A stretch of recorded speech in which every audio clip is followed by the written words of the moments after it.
All right, so we're rounding out on Stark's argument here about the rise of Christianity and why it went from a relatively obscure Jewish movement to the dominant religion of the Greco-Roman world in such a short period of time.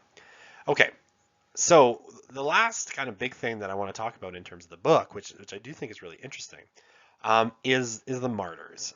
Um, so we know that martyrs, people being fed to the lions, people being stoned to death, like Stephen and James, were ultimately played a big role in the growth of Christianity, and that certainly the church itself has always held out these people as important examples of the kind of the Christian thing. So Stark wants to take a slightly different tack on this and present, basically what the martyrs were doing as a rational choice and as basically, important in terms of evidence for people in the ancient world that, Christianity was true, or at least that the believers of early Christianity thought it was true enough to actually, die for it. So what Stark says is that, the martyrs are obviously an important part of early church history. The idea of, Christians going to the lions for their faith is something that we have a lot of historical records about, and that obviously left a great impression on history, the history of the church, but also that people at the time noticed in a lot of ways. And that the willingness of people to go to their deaths for their faith, impressed people in the ancient world, right? This is hardcore stuff. Um, I mean, there's been lots of arguments, back and forth, especially, in the era of the historical critical method of looking at, both the New Testament and the Bible, and then the early church history. And as there's been a sort of anti-Christian movement in academia. Scholars have proposed a number of reasons why people might have been willing to go to their deaths, all the way to someone extreme like Reich, basically concluding that the martyrs were masochists, right? That they went to their death because they enjoyed the pain, they got sexual pleasure out of the pain of their death. Um, and so, I mean, one of the arguments fundamentally that's come out of, say, agnosticism, the deist kind of tendencies of the late 19th century, of the Enlightenment, and of kind of more recent scholarship, is that fundamentally, you have to be irrational to go to your death for your faith. And Stark contends that this isn't the case. Actually, that in most cases, a radical sacrifice and the stigmas that are associated, say, with a new religious movement like Christianity end up being a rational choice. They turn out to be a rational choice, and that actually they reaffirm the value of the particular religion in question. Okay, so according to Stark's argument, one of the really interesting thing about the martyrs and why the martyrs are a really important aspect of the early Christian church is because the martyrs, in a sense, do the testifying to their belief that Christianity is true in the most kind of, I guess, wholehearted way, right? They actually are willing to go to their death for their faith. And so it does a couple of things, right? In terms of like what people see, they see people willing to do anything for their faith, right? So they see people who are 100% convinced by their faith, right? They are accepting martyrdom, they're accepting death instead of renouncing their faith. So if you're an outsider looking in, you're saying, wow, these people really believe what they're saying. They're not faking it at all. They're not getting any benefit out of it because they're about to die. So they end up being a really credible exponent of the value of the truth of that religion because, they are making the ultimate kind of sacrifice. And it's not that these people, didn't have a choice, right? They could have, literally burned a pinch of incense to Caesar, for most of them, right? What they got in trouble for was not, honoring Caesar as a god. Though some did, right? Some actually did recant and avoided death. Those who didn't were revered and often, were exalted as saints. And this is Saint Polycarp, who, and I must say, the guy is really chiseled. I must say, his musculature is really quite something in this image. Anyway, my jealousy of martyred saints' bodies aside, So, I mean, I think it's a really interesting argument, right? That the martyrs are a credible kind of testament to the truth claims of a religion because they stand to gain nothing in the sense of worldly things, but are willing to give up, even their own lives. Now, of course, they believe that they are going to, go to heaven and whatnot. But that only actually amplifies the power of their testimony, right? Because they're so certain of their religious compensator that they're about to receive that they're willing to die for it, right? Rather than renounce their faith, they're so convinced of that compensator that they're actually willing to die for it. And that, has a powerful impact on people. When people see that, it does have a powerful impact. Okay, so one of the other arguments that Stark makes is that Christianity was particularly good at avoiding what's called the free rider problem. So I'm going to turn quickly to my buddy Homer Simpson to kind of explain the free rider problem in a way that only the Simpsons actually can.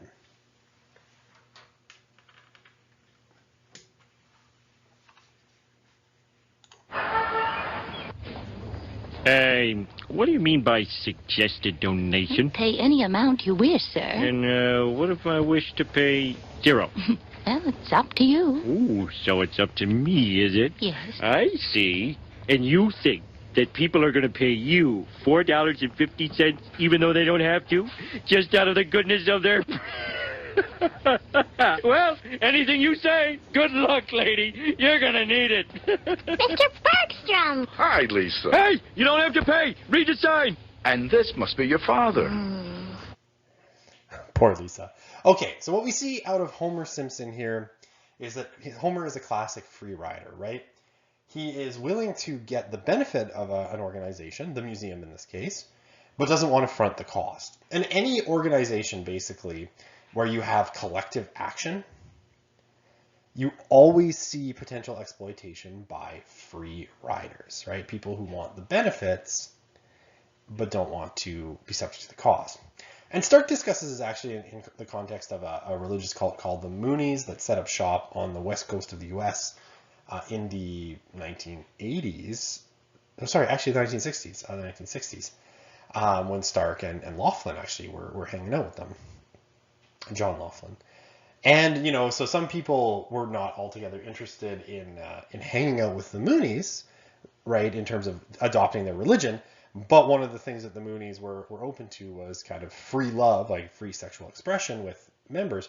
So people would hang out in the Mooney compound. They would eat the Mooney food, and then they would sleep with the Mooney women, or men, I suppose, but never actually adopt the principles, right? These were free riders. They were getting the benefits without putting anything back in.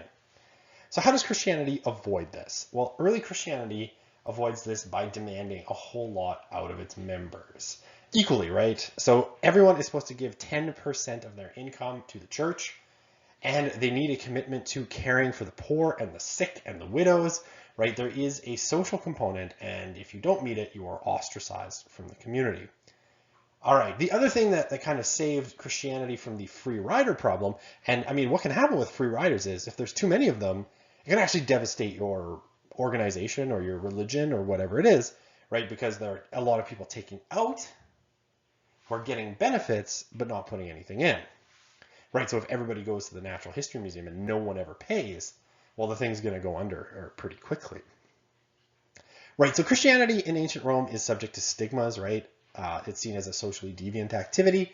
And so, some people are not going to want to actually be involved with the church. There's lots of sacrifices, right? You have to give your material goods and time, and you have to forego opportunities. Christians couldn't hold certain ranks. By demanding, higher levels of stigma sacrifice, basically what you get out is a higher level of member commitment and participation. And this is actually kind of counterintuitive.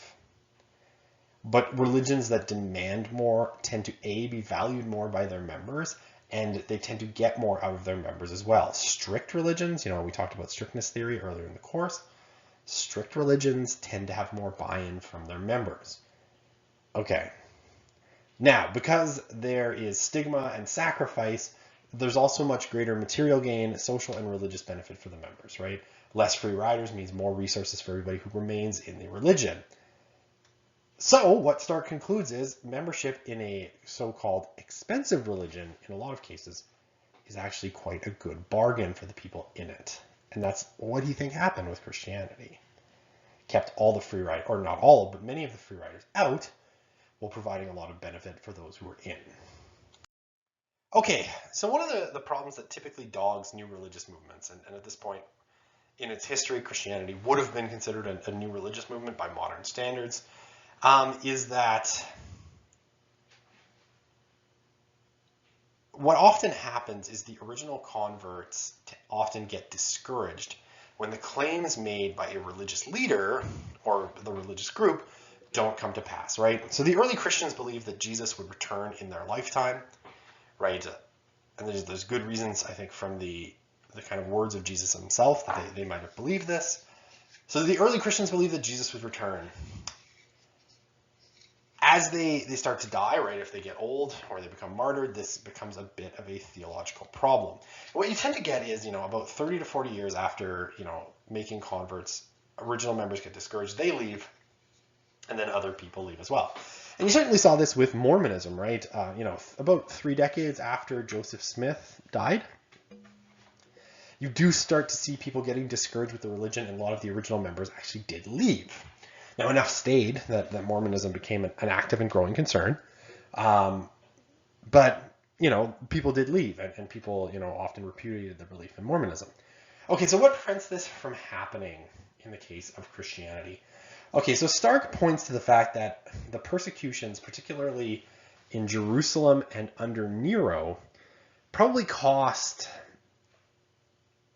a lot of that early generation of Christians, the first Christians, those who were actually close to Jesus or the first prominent converts, they actually were killed, right? And they were killed for their faith before they lost kind of that hope and got discouraged, right?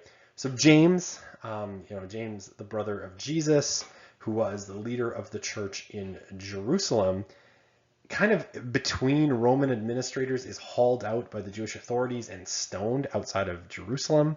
So he dies. Paul is decapitated by the orders of the Emperor Nero somewhere around the year 64, 65. And Peter, who is, considered by, say, Roman Catholics to be the first pope, Peter is killed, he's crucified somewhere around 66 or 67. And so that first generation of Christians, right, then those really prominent ones, die before they get discouraged. And therefore, the church can't collapse as they defect because they died, and they died for their faith. So Stark thinks that had some kind of protective effect. Right, martyrdom after the first generation speaks powerfully to the witness and how confident Christians are of their faith. I talked about that a little bit on a previous slide here. And yeah, a lot of the Christians that were martyred generally did it fearlessly, and some of them even with enthusiasm. Some of them went as far as to, prevent members of their community from actually having them spared, because particularly there were a lot of prominent women who could have gone to their husbands, who were Roman officials, and had, some Christians spared, and some of them actually begged not to be spared because they wanted to die, as a witness to their faith. All right, so a couple final remarks from Rodney Stark on the rise of Christianity here. So there's not enough slides here to constitute its own kind of lecture, so I'm just going to tack it on to that last one. Okay, so new religious movements and success. So what Stark argues is that new religious movements generally don't control whether they succeed or fail. And there are two factors that are highly influential. One is the degree of state regulation. Basically, where the state is willing to persecute challengers to traditional faiths, and new religious movements generally struggle, right? So if the state is going to crack down really heavily on you, then new religious movements are going to fail. In the case of Christianity, the crackdowns were kind of sporadic, allowing Christianity to grow for certain periods, and then, be persecuted for a while, and then grow again. It was never a continual persecution, which is what allowed it to grow. All right, the other thing that tends to potentially hamper new religious movements is if there's already a really, really vibrant set of religious organizations already in the marketplace, right? So typically, if there's no religious niche to fill, then it's only the occasional new religious movement that will be able to take hold. New religious movements actually thrive where there's a lot of sort of exhausted religious communities that aren't really doing a good job, right? That where, potentially you have a lot of very conventional religious organizations that are kind of tired and, in a sense, incapable of meeting the needs that people actually have. So if these two kind of factors, kind of hit well together, if there's space in the marketplace religiously, new religious movements can jump in. If there's a low degree of state regulation, new religious movements can also thrive. If you have both these factors, right, much more likely that new religious movements will rise. If neither of them, like if you have, very poor conventional religious organizations in terms of their vigor and low state regulation, a good chance that some new religious movement is going to jump in as well. And here, right, you might, and we'll talk about Latin America later, but what you see, say, in Latin America is, starting in kind of the middle part of the 20th century, pretty low religious regulation. The state doesn't really care about protecting the Catholic Church. And the Catholic Church is doing a kind of a lousy job at actually meeting the needs of people who want and are seeking religion. And so what you get, and we'll talk about this a little bit later in the course, is the rise of, evangelical Protestantism, and particularly a kind of sub-branch of evangelical Protestantism called Pentecostalism. But again, I don't want to spoil the surprise for later, but what's happened in Latin America is that Pentecostalism has risen really quickly in Latin America and essentially cannibalized large chunks of the Catholic population, and made them Pentecostals for lots of reasons. And again, we'll talk about it later in the course. I don't want to get ahead of myself, but that's because, Catholicism was in a sort of state of low vigor. And there was low state regulation, so you had the growth of religious movements. Now, if the government had actively, really strongly protected the Catholic Church, this might not have happened. But again, we'll talk about that later. Okay, so here Stark is talking really about what he calls religious economies, right? And a religious economy is basically all of the religious activity going on in a society. And what he posits, along with some others, including Roger Fink and Lawrence Iannacone, is that like a commercial economy, basically there's a market for either current or potential customers, right? So either people who are religious or people who want to become religious or would be interested in joining a religious, what he calls a religious firm, right? Or a religious group, right? And basically there's a whole bunch of religious firms in this economy, or either a whole bunch or maybe just a few, that are seeking to serve that market with their religious product lines. So, I mean, religious economies and what's called marketplace theory is really interesting because it actually shifted a lot of the thinking in sociology of religion from a supply side, right, where people would be looking at, the conditions in which religious firms are able to create demand, right? So what are religious kind of religions or religious organizations doing to get people to join them, to a demand side, what people want out of religion, what people are thought to need, or what people want out of the religious organizations that they want to be part of, right? It's that basically in this kind of theory, and I think marketplace theory is a really robust way of looking at religion, that there's supply and demand, right? And that basically, religious firms offer different things, and then people choose the one that best fits their actual religious needs. Okay, so one of the things that matters in terms of religious economies is whether you have basically a religious free market, or does the state set up a relative monopoly, right? So in Europe, what you would have had broadly is a whole bunch of religious monopolies, right? Where basically, like in England, the Church of England controlled everything. In France, it would have been Catholic. In Germany, the Catholic and Lutheran churches would have been supported by the state. Sweden was all Lutheran, as was Finland, and on, right? In the kind of monopoly situation, competition is unlikely. But what you also tend to get is relatively low religious commitment, right? Because a lot of people are not going to find the vanilla brand of either Catholicism or Protestantism to be all that appealing. They're going to look at those things and say, actually, I'm not terribly interested in either that brand of Catholicism or Protestantism, right? That vanilla. But if there was, say, Pentecostalism or Islam or, evangelicalism or Methodism or whatever it was, well, they might be interested in that one. So religious monopolies tend to stifle kind of religiosity. An unregulated religious economy tends to be very pluralistic. And here the one that's most commonly cited is the United States. So you have a lot of active religious firms in the market offering a lot of competing product lines, right?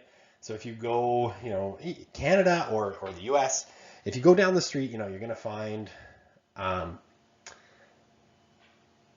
evangelical church, a Catholic church, a Lutheran church, maybe an Anglican church, maybe a mosque, maybe a Hindu temple, right? You're going to find a lot of different religious products available. And then you as a religious consumer just have to choose which one kind of makes the most sense, like which one fits you best.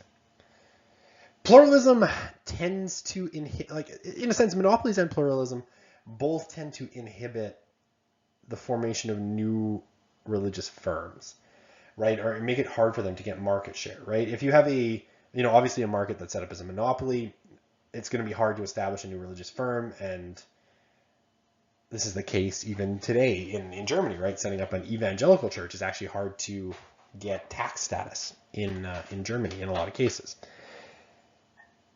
It's also like a crowded marketplace is going to make it hard. If there's already a lot of, attractive and active religious firms that offer different product lines, people are already going to be kind of attached to the one that they like the most. So it's going to be hard for new religious firms to gain a market share, right? So both conditions can be hard for new religious firms. Now, obviously, pluralism is going to at least make it possible for them to offer their product. So you are going to see more of them spring up. But what you're likely to see is a lot of religious firms with relatively small market shares. And say that is what you would certainly find in Canada and the US, right? Lots of religious firms, but none that are particularly dominant. Okay, so what Stark argues, and this point has been kind of counter-argued by people, I think, somewhat convincingly, but paganism basically starts to collapse the second that Constantine shifts the state's support to Christianity in 325. Right, the flow of state funds to the temples is cut off, and people had sort of lost interest, in a sense, in paganism, and those people begin to fall away. Of course, the social benefit goes from being pagan to being Christian. So a lot of people who just want to rise through the ranks of the Roman aristocracy or the Roman bureaucracy, become Christian. What we know is, right, little elements of paganism lingered on in the West for a long time, like well into like the 9th century. We still see, pretty active pagan practice in some parts of Europe, but it's never what it was, right? It never is dominant, and it's always on the back foot to Christianity. Okay, and what Stark says is, Christianity didn't destroy paganism. It just took advantage of the fact that it was already weak, right? That it had been weakened by, a whole bunch of things in Roman history, that it was no longer that appealing, and that Christianity just became much, much more appealing. And because, in the Roman Empire, there was so much pluralism, right? There were so many temples, so many cults, so many different gods. There was no pagan sect that was actually very strong, and therefore none that could really offer a direct challenge to a relatively unified and strong Christianity. The Roman Empire, there was a ton of pagan sects, and so they were actually really constrained in their ability to stop this very large and essentially state monopoly from essentially wiping them out in terms of their official support and their official legitimacy. So, I mean, that is what he thinks kind of happened, is paganism was kind of weak. People didn't care that much. They didn't have congregations. And so it just kind of went the way of the dodo. Okay, so what's the conclusion of Stark's book? Basically, he says Christianity didn't grow because of miracle working in the marketplaces, in places like Athens, or because Constantine said it should, or even because the martyrs were giving it great credibility. Particularly those last two certainly may have played a role, but really what caused Christianity to grow is Christians were an intense community. They held together against external forces, and they offered enormous rewards to their adherents, right? It was very beneficial to be a Christian. Certainly for women it was, or that's the argument that Stark makes. And basically what allowed Christianity to grow was, a united, motivated effort of Christians to invite their friends, relatives, neighbors to share in the Christian life. They shared the gospel with them, and presumably those people found them to be credible witnesses. And so that is, they, when faced with catastrophes, they banded together, they helped people around them, that strengthened social bonds. But it didn't require a miracle, right? It didn't require, mass conversions of half of Jerusalem or whatever it happens to be. It was just the typical patterns through which people convert to new religions. It's no different, according to Stark, than the reasons that people convert to Mormonism or any other new religious movement. Just that Christianity is remembered because it succeeded, right? It became the world's largest religion from this very small base. And that's what makes, the story of Christianity and the rise of Christianity really exceptional, because there is no shortage of new religious movements that have popped up through the ages. But those that succeed and become, what Christianity has become are in fact relatively rare.